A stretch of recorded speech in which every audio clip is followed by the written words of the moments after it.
গোয়েন্দা সংস্থার স্পষ্ট কিছু প্রত্যেক বছরই তারা রিপোর্ট দেয়। আমাদের পার্বত্য অঞ্চলের কমপক্ষে 2 জন উপজেলা চেয়ারম্যান পুরুষ বাংলাদেশে এসেছিল, তারা রোহিঙ্গা, এবং এখন তারা প্রতিদ্বন্দ্বিতাও করেছে, এবং তৃণমূল এরকম সংখ্যাটা অনেক।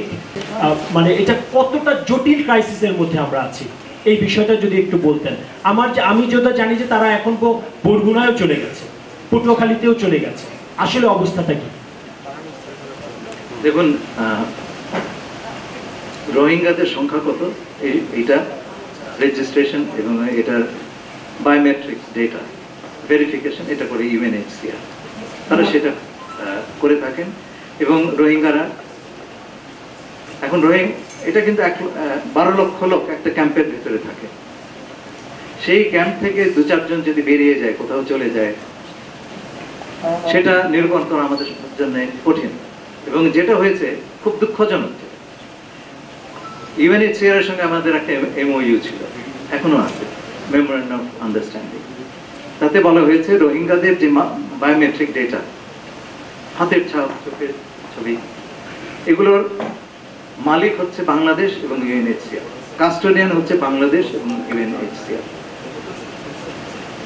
এটা প্রায় 7 বছর ধরে আমরা যে মালিকানা দাবি করি নাই, ইউএনএইচসিআর এর কাছ থেকে আমরা কোনো ডেটাই চাই নাই।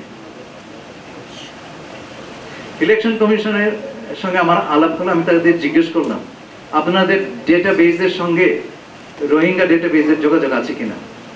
তারা বললেন এই কথা তো কেউ বলে নাই।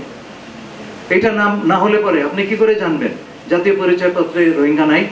আপনি কি করে বলবেন পাসপোর্ট নিয়ে যায়নি বা ভোটার লিস্টে নাম ওঠে নাই? এই কাজই তো করে নাই ভাই। এখন সেই কাজটা আমরা শুরু করেছি। এখন এই বায়োমেট্রিক ডেটা যেটা আমরা ইউএনএইচসিআর কে বলেছি, আমরা সেটার মালিক, and we are sovereign, you are not. Data দিতে হবে, ডেটা দিয়ে এখন তারা দেবে, সেই ডাটাটা আমরা উপযুক্তভাবে, ভাই দেশের ভেতরে যে কি অবস্থা বলে বোঝাতে পারবো না। This is one of the problems, right? কেউ এটা নিয়ে কথা বলে না, আমি আপনাকে ধন্যবাদ দিচ্ছি, আপনি বললেন, এটাও আমাদের নিরসন করতে হচ্ছে।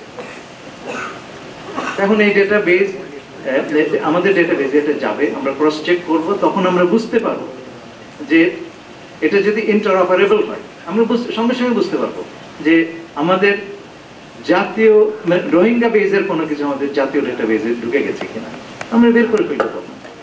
It's very simple. এই ঈদে জামা জুতো অ্যাক্সেসরিজের ডিসকাউন্ট।